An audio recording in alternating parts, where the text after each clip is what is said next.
បាទតោះសួស្តីបងប្អូនសិស្សានុសិស្សបាទថ្នាក់ទី6បាទទាំងអស់គ្នាជាទីអឺរាប់អានបាទជាទីនឹករលឹកនិងជាទីស្នេហាបាទមិនដែរសុខសប្បាយទាំងអស់គ្នាបាទអញ្ចឹងថ្ងៃនេះគឺលោកគ្រូសូមធ្វើការអឺបកចែករំលែកវីដេអូពាក់ព័ន្ធទៅនឹងមុខវិជ្ជាគណិតវិទ្យាណាបាទថ្នាក់ទី6បាទអញ្ចឹងសម្រាប់បងប្អូនដែលជិតចប់ឆ្នាំសិក្សានេះណាបាទអញ្ចឹងលោកគ្រូសូមធ្វើការចែករំលែកជូនបាទតកតងនឹងមេរៀនខ្លះៗដែលលោកគ្រូអឺបានឆ្លងកាត់និងបានបង្រៀនដោយផ្ទាល់ទៅលើការចែករំលែកទៅកាន់បងប្អូនថ្នាក់ទី6អញ្ចឹងណាបាទតោះអញ្ចឹងសម្រាប់មេរៀនគណិតវិទ្យាគឺជាមេរៀនមួយដែល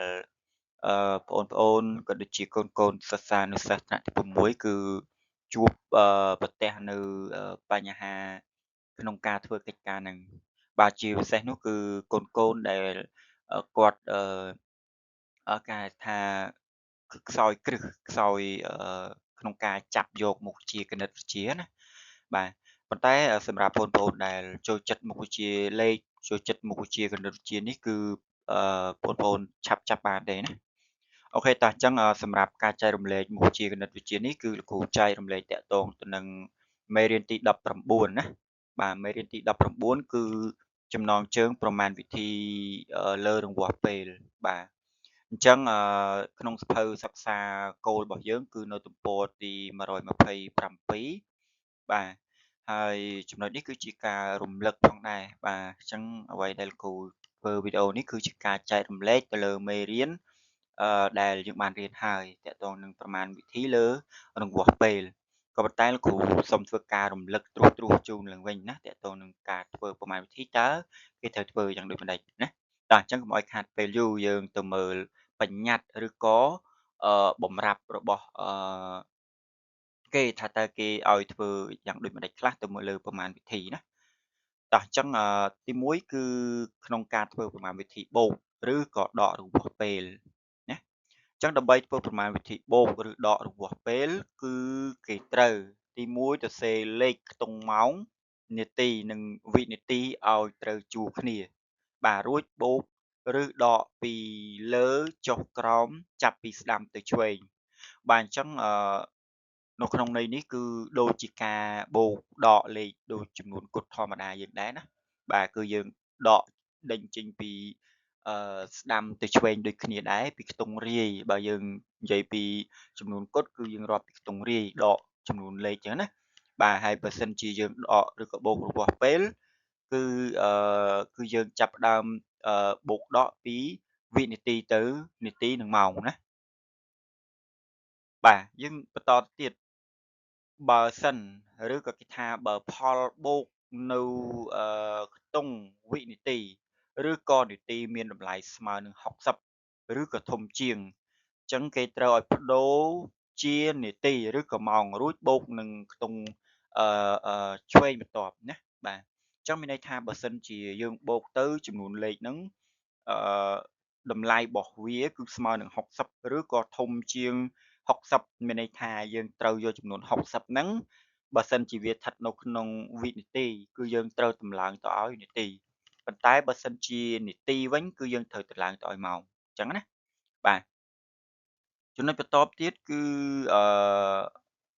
បើតួដកទី1ថាបើតួដកទី1នៅក្នុងវិនាទីឬក៏នាទីមានតម្លៃតូចជាងតួដកទី2គឺគេត្រូវឲ្យខ្ចីបាទ1នាទីឬក៏1ម៉ោងនៅខ្ទង់ខាងឆ្វេងបន្ទាប់រួចធ្វើប្រមាណវិធីអរួចធ្វើប្រមាណវិធីបាទអញ្ចឹងក្នុងករណីវិធីដកគឺយើងដូចតែគ្នាទេដូចអឺវិធីដកចំនួនគត់យើងធម្មតាបើសិនជាលេខតូចយើងមិនអាចទៅដកបានទេយើងត្រូវខ្ចីលេខនៅពីខាងមុខវាបន្តបន្ទាប់ណាបាទតោះអញ្ចឹងកុំឲ្យខាតពេលយូរយើងទៅមើលលំហាត់គំរូទាំងអស់គ្នាបាទអញ្ចឹងលំហាត់គំរូលំហាត់គំរូគេថាគេមាន4ម៉ោងគេមាន4ម៉ោង47នាទីនិង32វិបូកឲ្យ3ម៉ោង50នាទីនិង45វិបាទអញ្ចឹងតើស្មើប៉ុន្មាន តោះអញ្ចឹងយើងសូមរាយទាំងអស់គ្នារាយទៅមើលរាយនាទីទាំងអស់គ្នាបាទអញ្ចឹងប្រមាណវិធីគឺយើងសរសេរចំនួន4ម៉ោង47នាទីនិង32វិបាទបូកជាមួយនឹង3ម៉ោង50នាទី45វិអញ្ចឹងនៅខ្ទង់វិនាទីយើងបូកទៅគឺយើងបាន77វិហើយនៅក្នុងនាទីគឺយើងបូកទៅឃើញ97នាទីចំណែកឯម៉ោងគឺយើងឃើញ7ម៉ោងក៏ប៉ុន្តែយើងមើលកន្លែងអក្សរពណ៌ក្រហមដែលលោកគ្រូដាក់ពណ៌ដិតនេះគឺមានន័យថាតម្លៃរបស់វិនាទីហើយនិងនាទីនេះគឺវាធំជាង60អញ្ចឹងមានន័យថាតាមបំរាប់របស់យើងគឺយើងត្រូវលើក1ឬលើកចំនួន60ហ្នឹងគឺយើងបោះទៅឲ្យលេខនៅខាងឆ្វេងនៅពីខាងមុខវាបន្តណាអញ្ចឹងចំនួនដែលពិតប្រាកដវិធីបូកពិតប្រាកដចំនួនម៉ោងដែលពិតប្រាកដនៅខាងក្រោមគឺយើងបាន8ម៉ោង38នាទី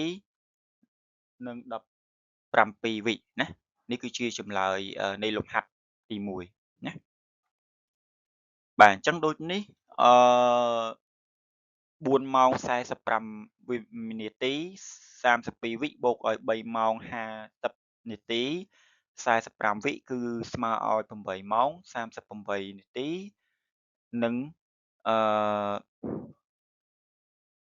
បាទនឹង17វិណាបាទចម្លើយអូខេអញ្ចឹងក្នុងនេះគឺគេឲ្យប្ដូរ77វិគឺយើងដូរទៅគឺយើងបាន1នាទី17វិចំណែកឯ97នាទីគឺយើងដូរបាន1ម៉ោង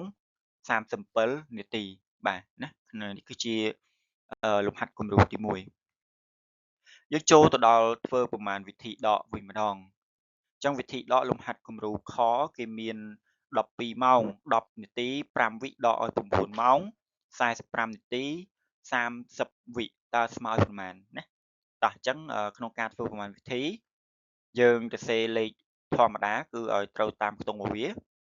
បាទអញ្ចឹងយើងមើលឃើញថាចំនួនរបស់យើង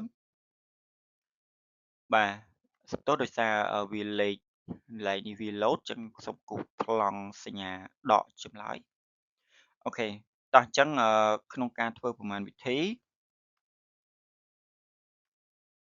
បាទអូខេអញ្ចឹងនេះគឺជាក្នុងការដកយើងដកក្រោមនេះតោះអញ្ចឹងយើងមើលឃើញថាប្រមាណវិធីកន្លែងវិនាទី